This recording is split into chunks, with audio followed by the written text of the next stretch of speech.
for attending Costume Electronics. My name is Chris Talbot with the 501st Legion.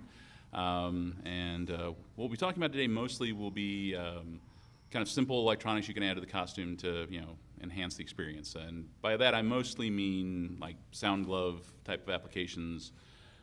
Almost everybody goes, I want to be a Jawa, and I don't want to sound like a Jawa. How do I sound like a Jawa? And so the astute among you will note that most of my panels this weekend have been somehow related to Jawas one way or the other. And that's because I've had Jawas thrust upon me, and the past couple years I've been working prop Jawas, and my significant other is a Jawa in the 501st and in the Rebel Legion. And so, it's just a thing. Tatooine right there on the hat. So, and Jawa droid repair right on the shirt. So, so that's what we'll mostly get into today. If we have a little time left over, we may talk a little bit about Arduino programming and things like that. Probably only in broad strokes. Probably not a lot of detail there, simply because it is a subject we could spend an entire day on, honestly, and not just 1 hour. So, again, thank you all for coming, and hopefully I'll make this interesting for you, and we can go on with that. So, and there is another giveaway, which Michelle will be developing some sort of game to determine who should receive the Black Series Stormtrooper helmet. It appears, which is our giveaway for this session.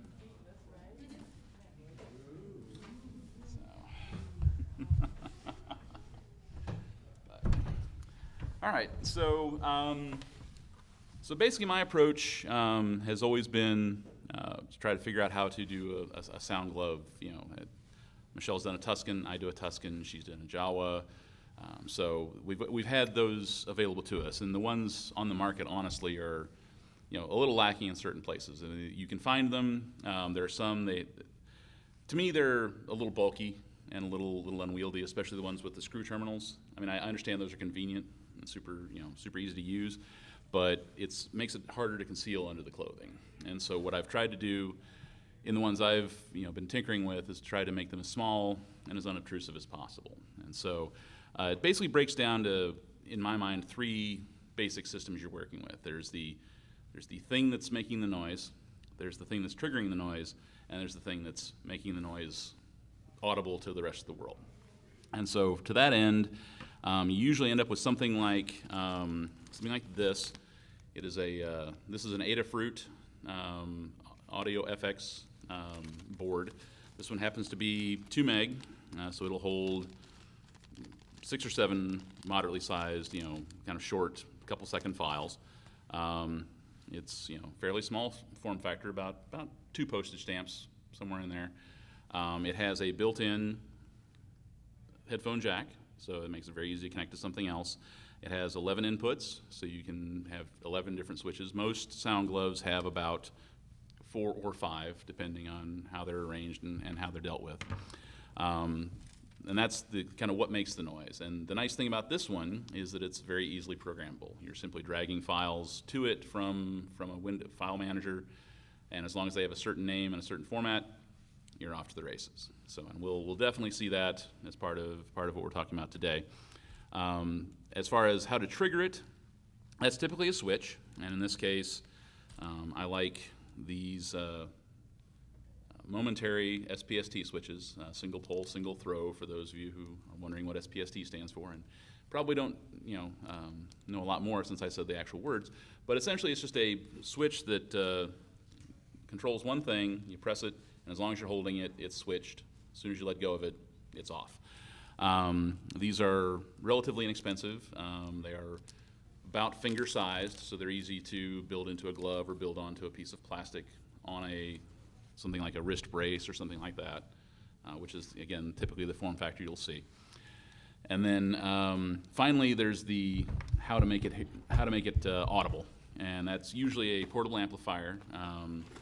The one we've used in the past has been the same one that most TKs tend to use, the Acre 1506.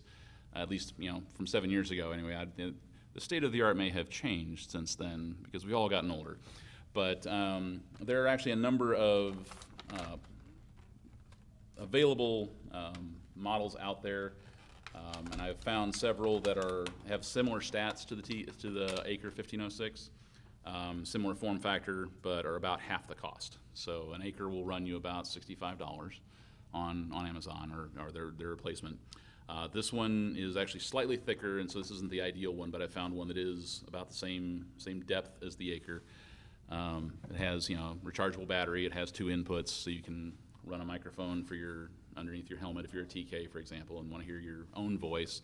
And then there's the auxiliary input for the sound coming out of a sound card or what have you.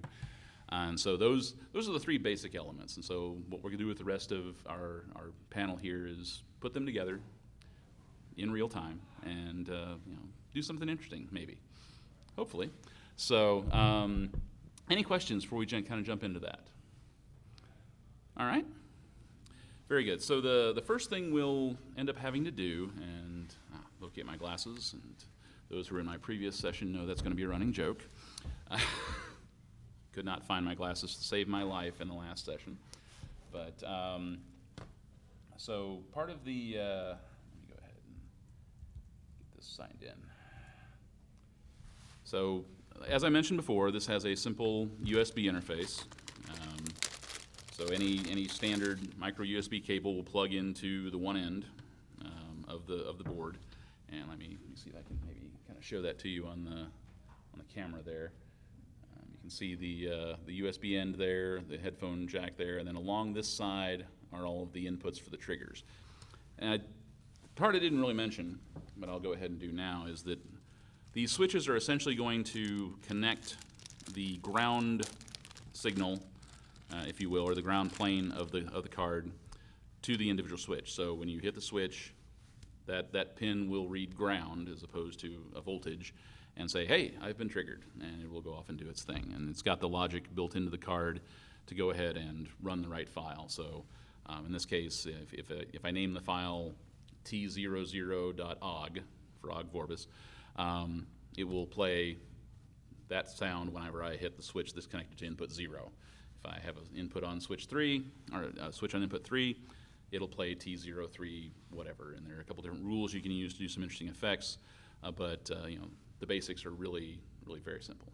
So in any event, kind of the first thing we'll go ahead and do is basically get our board ready to go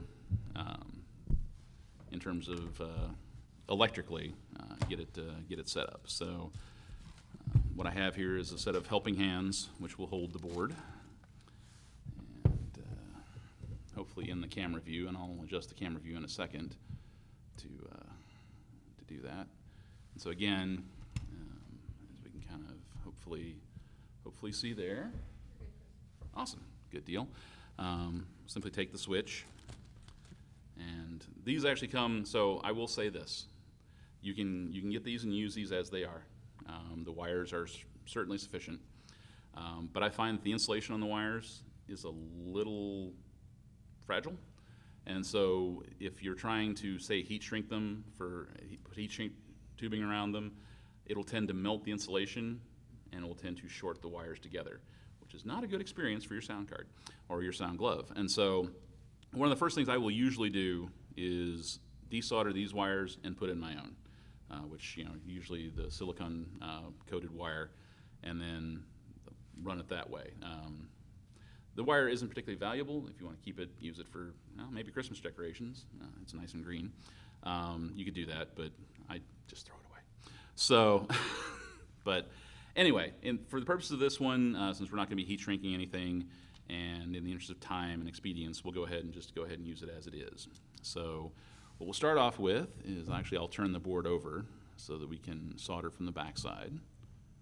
And that is going to be 0 there is the second one from the right.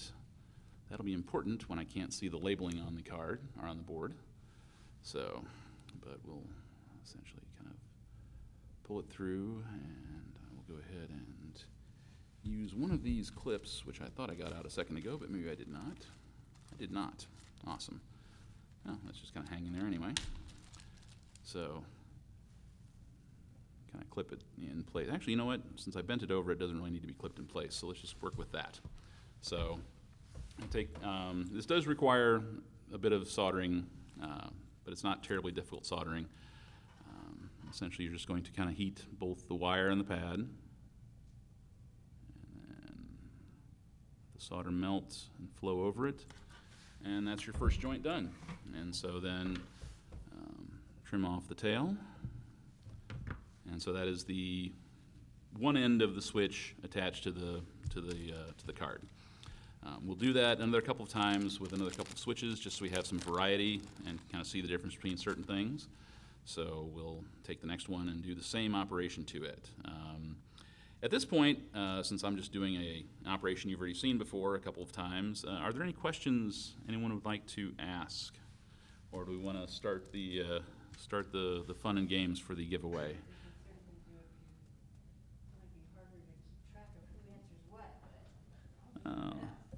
Oh, but you're the best moderator ever, sweetie, so.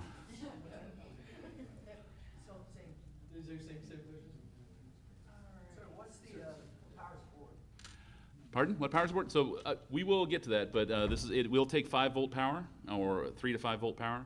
So you can use a AAA battery pack, or you can even use AA's. I like using phone banks for these sorts of applications. Or there's actually an add-in board you can solder to the top of this, also available from Adafruit, called a LiPo backpack. And what it is, it solders in there, and then it allows you to plug in a lithium poly-ion battery. And those run about 3.7 volts. This card is very, very forgiving on voltage, so like I said, it'll operate somewhere between 3 volts and 5 volts.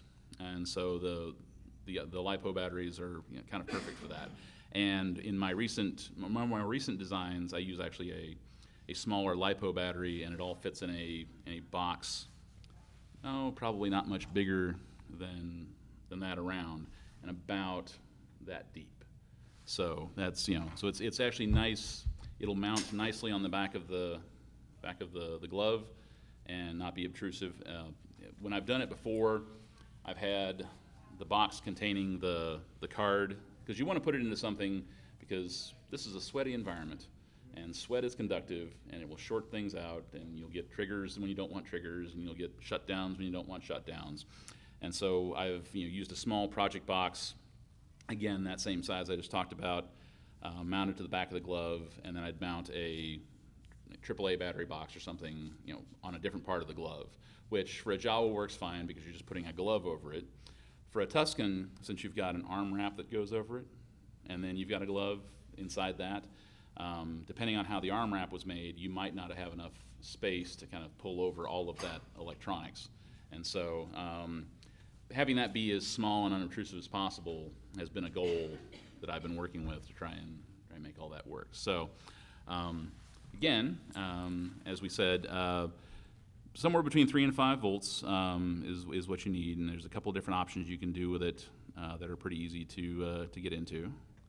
And so what we'll use today is the 5-volt USB phone charger, because it is the technology base for sorry, they're not mine. I just keep track of them and haul them from place to place.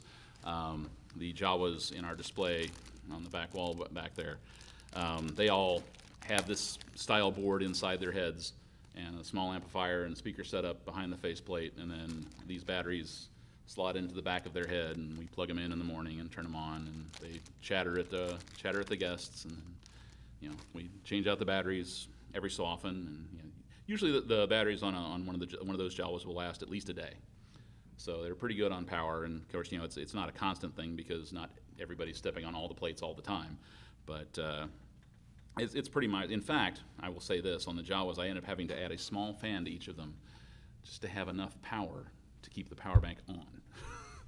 The power bank would tend to shut down after 34 seconds, weird number by the way, just because it wasn't getting enough current flowing through it. And so, and that's kind of a feature of phone banks, because they want to auto shut off and be respectful of your power, and I don't really care about them respecting my power so much as being on when I want them to be on. So I brute forced the solution and just added a small 5-volt fan to kind of take up some of the current, and even with that draw, the batteries last, like I said, a full day easily. So yeah, it's pretty miserly on that, and with a 3 AAA setup, it gives you about 4.5 volts. They were good for several troops in a row on an actual person using a glove based on that. The smaller batteries, the LiPo batteries I've been using now, maybe less than a full day, but they're also fairly small. They're 100 milliamp hours, so you could put a slightly larger battery in the case and probably be fine. I just was going for the minimal approach there. And the nice thing is because it's all USB, you could actually plug a USB charger into the board here, and it would power, recharge that battery for you while you're actually still using it. You just have to find a way to secrete your phone bank somewhere in your robe or in your costume somewhere else to make that happen. So it's certainly possible in that regard. So we've got 3 switch inputs wired to the various trigger points. And so the next thing is to have them connect to ground when pressed. And so ordinarily what I would do is I'd run a wire from the ground pin and then multiplex it to the wire. But in this case, I'm just going to twist the wires together and put them all on the same pin, because it's all, the ground plane is, anything connected to ground is at ground. So it's very, it doesn't really matter where you connect ground to what on that. So having gotten those through there, I can then back in the helping hands real quick solder.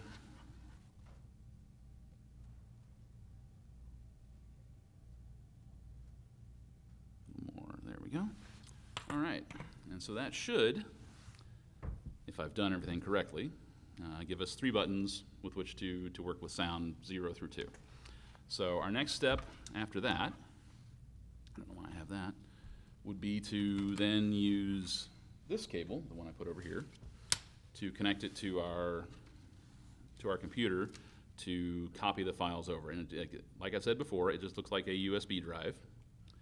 So once you've plugged it there, and then plug it into the available USB port, and let me go ahead and put the hot soldering iron elsewhere for the moment while we deal with that. Get all the plastic out of the way so we don't have any weird burning smells going on. You're welcome. All right, so I'll go ahead and try and turn the camera more toward this computer here. I could just plug the computer in, but then we lose the camera, and I'm switching back and forth, and I'm not sure the AV system will take that. So we plugged that in. Let's see, did we get that all the way? Okay, so that should have shown up. Oh, good. This is going to be one of those sorts of things.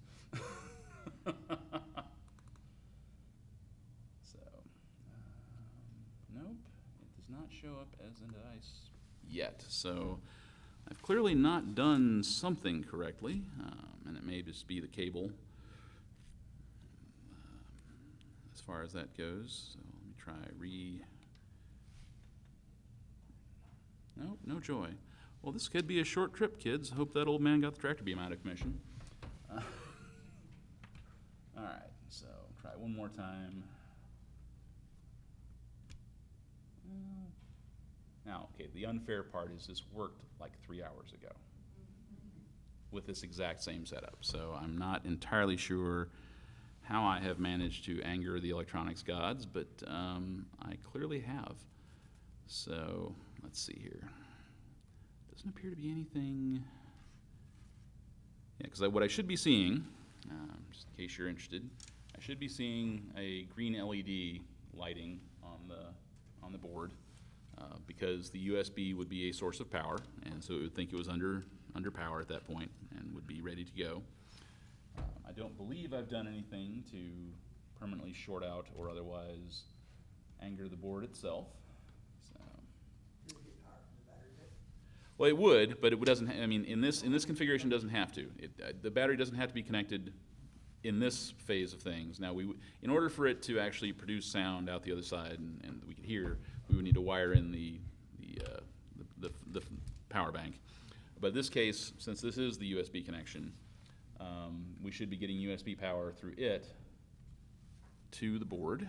And, oh, fantastic! This is lovely. All right, so let's skip ahead a bit, and we'll talk about formatting the files to go on there, because that's really the other magic on this, is going to be how do I produce the files, how do I copy them from place to place. Now, obviously without a target to do it, it's a little less interesting, but we'll try and make it work. So in this case, I use a free program called Audacity.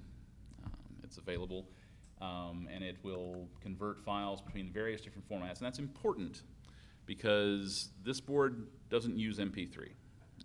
MP3 is a licensed format, and rather than pay for it, most people would just soon not use it.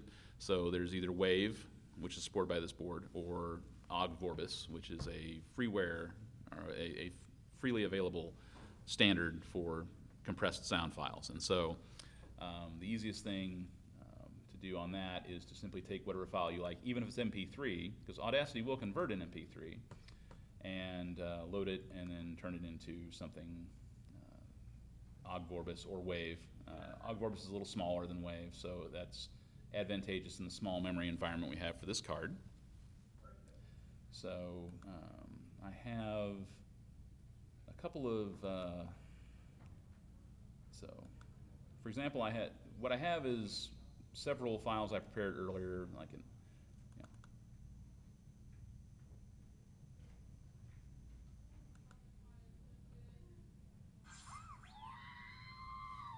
R2D2 Scream. There's a couple of C3PO complaints. Oh, darn it. That's not what I wanted to do at all. Oh, right. Well, for those of you who've been to my earlier panels, you know this is SOP. So, but again, if we, so there's a mouse droid tootling noise. There's a C3PO complaining about how he's going to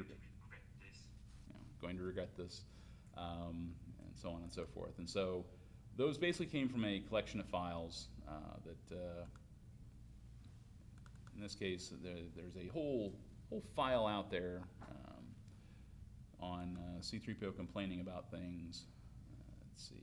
Where did you get it from? So I happen to download this off of the internet. You can also pull the audio from a YouTube video sort of thing. There are places that no, I don't want to save. Remember my choice. I didn't want to save. Thank you. Anyway,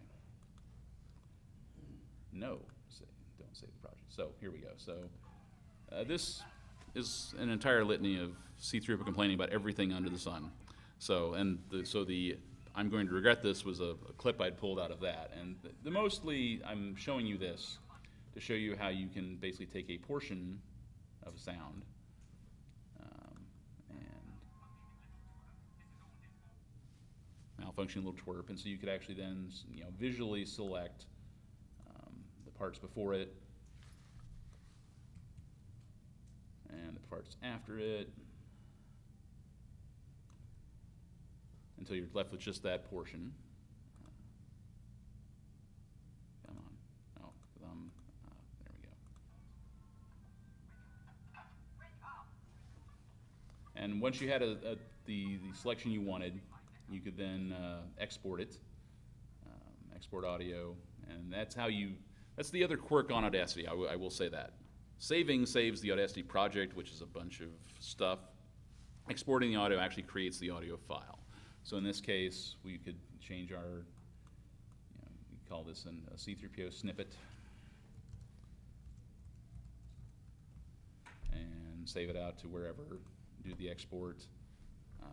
Takes a couple seconds, if that, and then if we go back out and look at our file manager, and go back to documents and Droid Sounds, we've got C3PO snippet. So If we wanted to take these and make them available for our card, and I went ahead and created a folder called Rebel ScumCon 2024. And, what I meant to do was open that in a new window, so we had some way to drag and drop things. We could take our droid sounds. Let's say we wanted the R2 scream, and maybe the mouse droid tootling, tweedling, and C-3PO regretting things, and just pull those over here. And then we could simply rename them to use the file format that the card prefers. Okay, rename, there we go. And so that's going to be T00.og, T01.og. And that's just the basics there. So all that really says is whenever the 1 pin is triggered, go ahead and play this sound, or the 2 pin in the case of T02, which we're just now creating. Okay, fine. Drat these computers, so ridiculous and complex. So,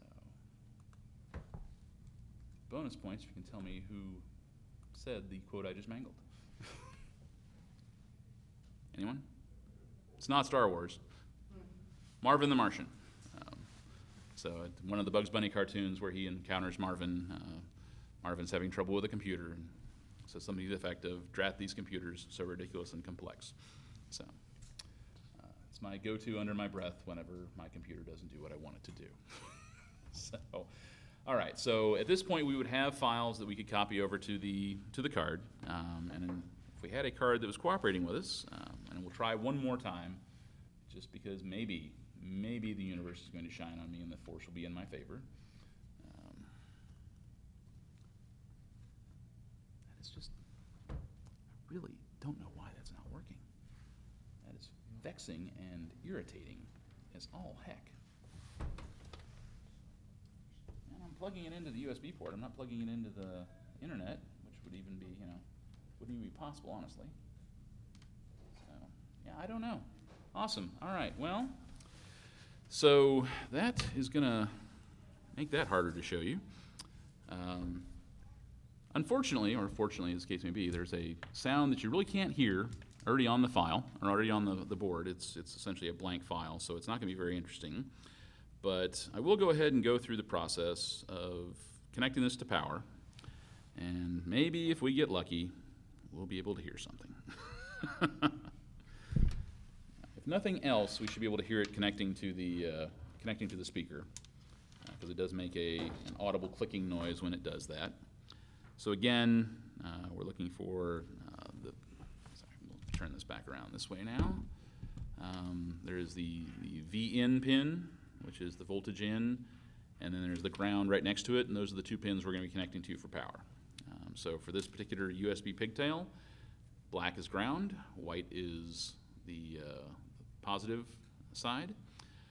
For some automotive wiring harnesses, sometimes white is the ground, so it pays to know, especially if black isn't involved, but it pays to know what your standard is for the wiring you're trying to use.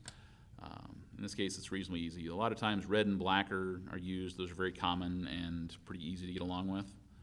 And in general, red to red, black to black will give you the better experience. Okay, come on.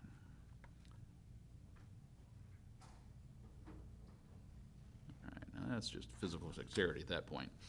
All right, so that worst comes to worst, I'm going to tin these ends and not have to deal with it. All right, let's try this a little bit.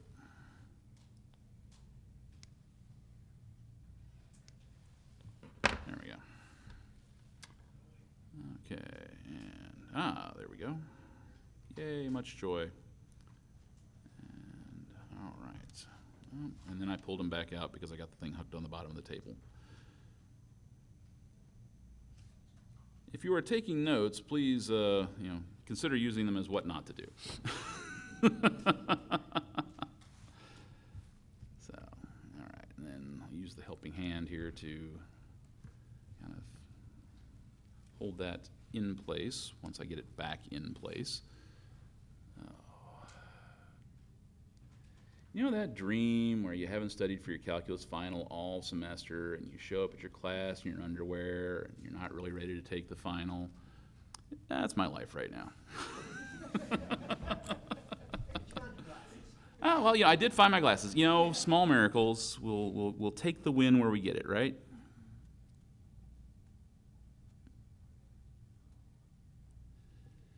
So, and then we'll throw a little solder on that. Complete the connection. All right, and then I will visually inspect just to make sure I didn't get any parts of it that are shorting out against each other, because that would be bad. I think we're clear, but let me go ahead and just make sure. All right, there we go. So, yeah, it appears that we do not have any shorting tendrils there or on the back side. Go ahead and trim off just that little bit there that threatens like it's going to do it. It won't move on its own, but you never know. So, all right, so now we have a wired board, which hopefully functions at some point. And actually, we don't need this little pigtail on the battery. It plugs in up the front. So I'm gonna go ahead and test plug it in and see if I get the light I'm looking for. Because it may, oh, see, there's the light. That's what I should be getting when I plug it into the USB cable. Don't know why I'm not, but that's what's supposed to happen. All right, so then with the, most of these amplifier kits, by the way, come with, because they're meant for like teachers and presenters and things like that, to wear on their belt and stand in front of a class and give a TED talk or what have you. So they usually come with a headset, usually come with a charger of their own, and they'll usually come with a patch cable for, you know, plugging in an MP3 player or, you know, some other audio source. And so they're pretty well equipped usually, and that is true of the Acre 1506. That is true of most of the ones I've found. They have, especially ones that have the two inputs, both the auxiliary and the microphone. So we would simply plug in there on the headphone end of things, and then yeah. Oh, sure. I mean, I feel like I can fill the room with my voice anyway, but we insist on using the microphones, so when in Rome, speak like the Romans do, I guess. All right, so I'm gonna go ahead and set that to fairly loud, so apologies if this goes better than I think. So when we plug in, what we should hear is that click. And so that tells me that I've got a good connection between the board and the item.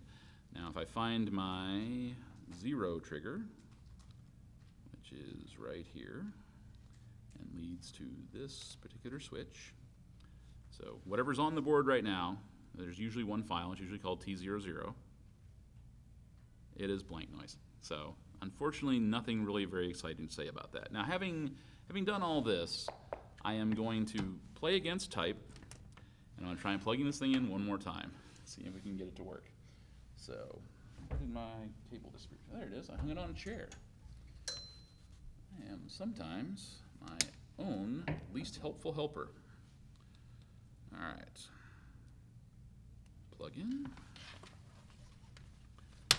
Say a quick little.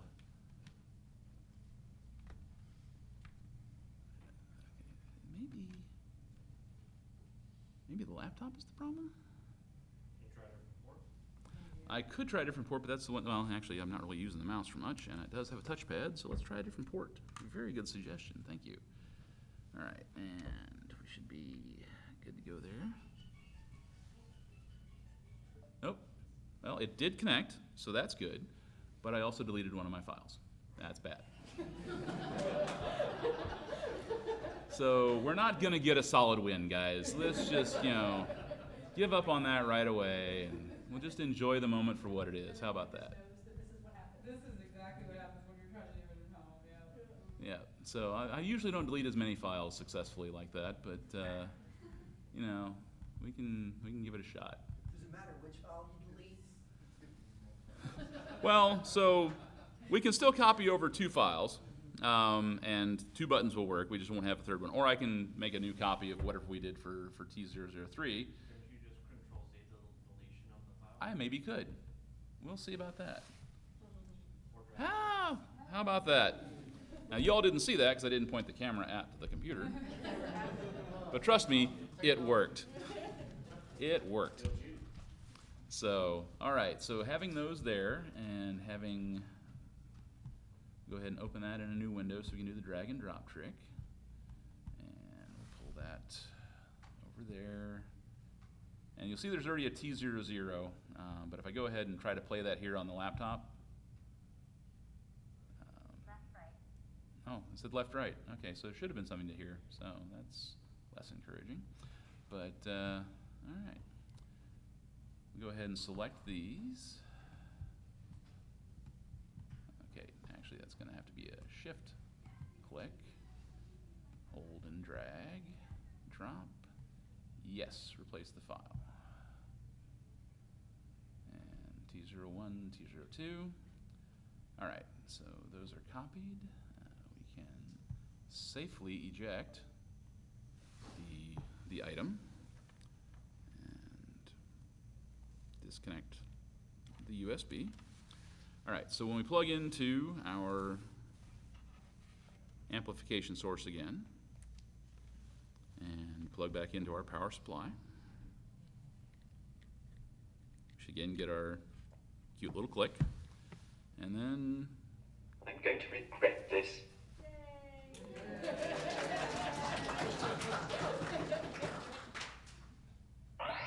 there we go. All right, we're a mouse droid. And finally, so that. Thank you, R2.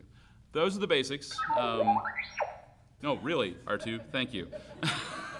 Let's go ahead and just do that. So I know how to deal with droids. So. Oh, I already do. Oh, I so already do. So that's the kind of the basics of what all this, and obviously, you can go as many inputs as you have spots for. Like I said, typically the ones all set up, there'll be 4, and they'll be arranged across the palm here, so 1 for each finger. And sometimes I'll put 1 on the back, and there's a particular file name, and I believe it's T0 something latch. And if you do that, what it does is it's T0 loop. And if you do that for the file, when you press the button, it'll start playing it on a loop continuously. And that's all it'll do until you press that button again. So actually feeling kind of encouraged here. Why don't we try that? Let's go ahead and change our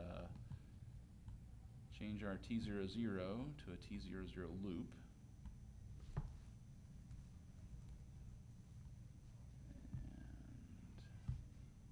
And we'll need to recopy it. And we'll need to not only recopy it, we'll need to delete the other one. Because having 2 T00s would be a bad thing. I'm honestly not sure how it would react to that. But I'm also not feeling like we want to find that out right here. So, I mean, you may be eager, but I'm taking my wins where I get them today. So, go ahead and do the move to trash on that one, and then copy this one over. All right, and so that should have us there. Go ahead and do the eject, just because I'm a child of the 80s and 90s, and while USB technology may have gotten to the point where you don't have to do it, I still like to because it's the way I know how to do things. I'm set in my ways and get off my lawn. So, all right, so we're plugged back in, we're powered back up, and we'll go ahead and try locating trigger 0 again. He's still right over here. Oh, I apparently did not name the file correctly. My bad. I'm going to regret this. Okay, so that wasn't, oh, was it? I'm going to regret this. I thought that was our 0, 0, so I must not have, All right, well, this is definitely our 0, 0 button, so.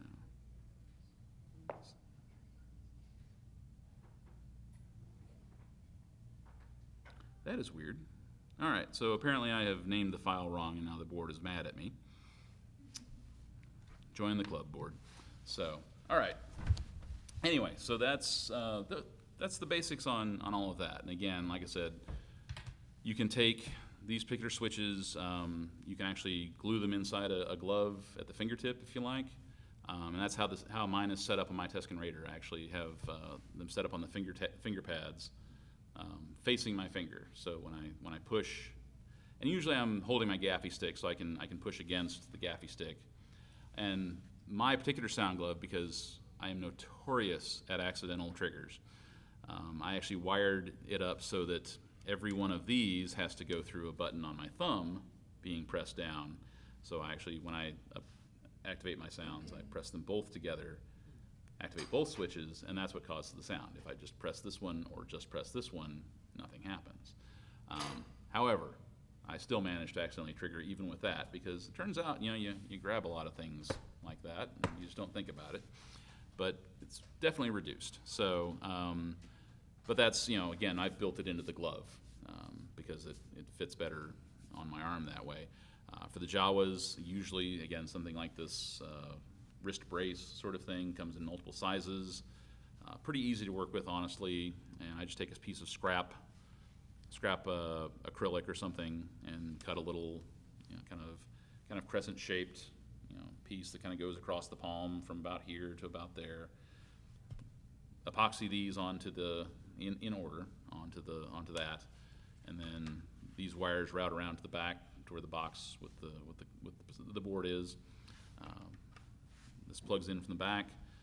Power comes from either inside the box or a separate power supply on it, and that's essentially the construction there. So it occurs to me that I didn't bring a finished model to show you, because I wasn't really trying to say, here's how you build this sound glove. I was trying to introduce you to, using these sorts of techniques to build a sound glove or build a sound element to your costume. It wouldn't have to be a glove. It could be a trigger on somewhere else. You could have it be and there are even a number of different kinds of sensors out there. There are flex sensors that will change depending, although there's some more complicated electronics that have to be involved in reading that and then doing the trigger. But it's still essentially, you've got something doing the triggering, you've got something that produces the sound, and you've got something that amplifies the sound. And that's basically the chain. So, so that's that actually takes us to about 10 minutes before.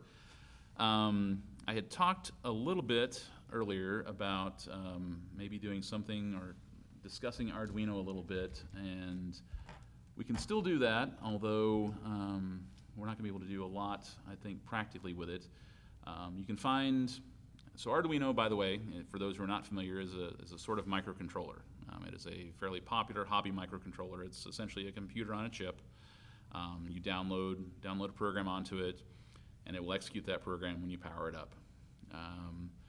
It also has inputs, analog and digital inputs, and so it'll read voltages, it'll read switches, things like that. It'll power LEDs. So one of the things I have done with these in the past, and I'm doing right now, in fact, again, in our Jawa setup, is the Gonk Droid actually has an LED bar graph that's on each of the power outputs.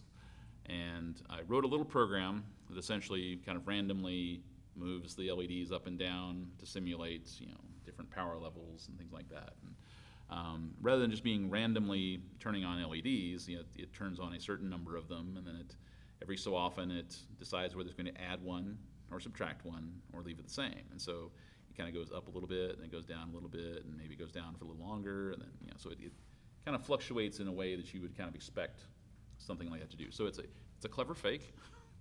It isn't actually measuring anything. You're not really seeing what the Gonk's power is doing, but it is something visual to kind of say, hey, this is a little interesting.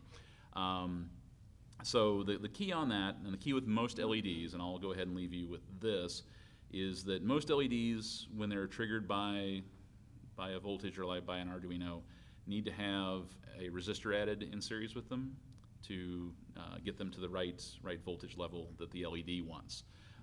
That information is published with the LED's specs, so if you buy an LED at your electronics store, the packaging will usually say, here's the voltage, here's the operating current I want, things like that. And there are resources online. You can plug in LED resistor voltage, and it'll take you to a calculator, and you plug in the values that are on your LED packaging, and it'll tell you which resistor you need to put in series with it. These in particular, this particular bar graph likes a 220 ohm resistor. And so in this case, you would need 10 of them, one for each of the inputs, and then you would solder these 10 inputs to the 10 inputs or 10 outputs of the Arduino, and then write the program. And I can show you the program really quick because we're not going to have a lot of time to do anything other than that. And we will then do the giveaway. So, yes, I've been reminded we have a giveaway to give away, and so we shall do the giving away of the giveaway straight away. So, but essentially, the Arduino programming environment is freely available on the internet. Again, something you can download. And being so ubiquitous and so popular, this was actually a sound one that I had done. But if I go to Arduino and Gonk power level,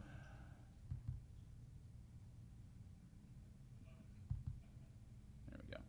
So the code on that, essentially, it's very much like C. So if you've programmed in C before, you'll be very familiar. If you've not programmed anything before, this is all going to look like gibberish, and I apologize right now for exposing you to it.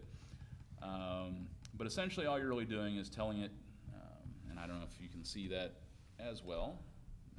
Maybe get you right in front of there. That you're setting up essentially an array, saying which pins you want to try and read, and then what the levels you want to start with, and how you want to deal with things. And then as it goes through, it's just going to run a loop, and that loop is going to make some calculations each time, run a random check to say, am I going up, am I going down, am I staying the same? And then it'll use digital write to either write high or low. Writing high will send the voltage to the LED, cause the LED to light. Writing low is essentially tying it to ground, and the LED will not light. So the programming on that would set all of the pins to low, and then you would only turn on the LEDs you want to turn on. So, so that's that in a nutshell. Any questions before we get to the giveaway, which we really need to get to? So. So for the time, you said it was 34 seconds or minutes? 34 seconds. Yeah. So it's a weird and it's weird. It's kind of unique to this particular phone bank, and I only keep going with this one because that's the only flaw it has, in my opinion. It's nice and compact. It's 5,000 milliamp hours, 5 amp. So it's got a good capacity to it. It's good balance of weight and size. But it's annoying. And honestly, if you're doing anything more complex than just turning on a set of LEDs, it'll probably be fine.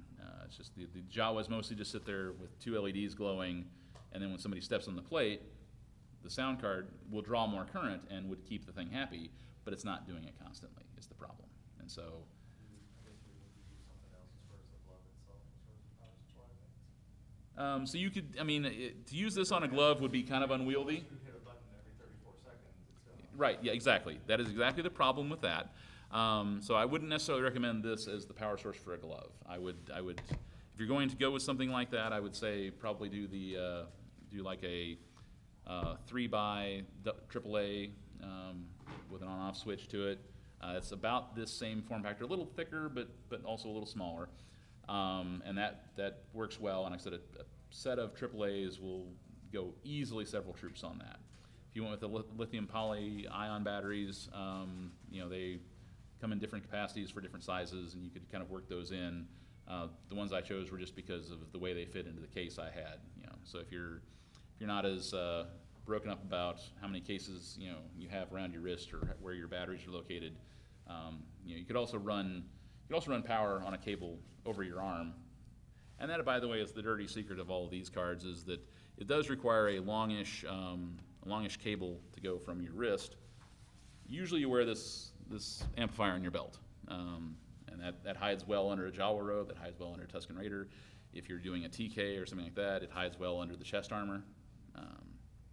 And actually, I've seen folks doing sound exciters, which are essentially transducers that fit onto a flat surface and turn that flat surface into the speaker. So in fact, there's a night trooper running around here today. His voice setup is that. He's got his chest armor is his speaker, actually, directly. It's kind of neat. So anyway, all right. Any other questions? If not, let's give away something. All right. I think this is a hard one, but we'll see. I'm going to say the first person that can get this answer goes, so put your hand up in the air if you know, think you know. What common Star Wars word is actually never spoken in a single Star Wars movie? Tom? You won't.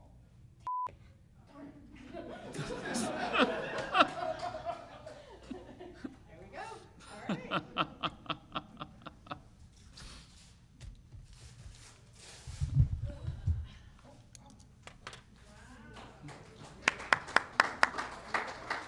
All right. So, thank you all for your time and attention. Thank you all for coming and make me feel not lonely, and for your gracious tolerance of all the stuff that went wrong. Well, and it had at least that. Hopefully, you learned a little something. And I appreciate it greatly. Thanks.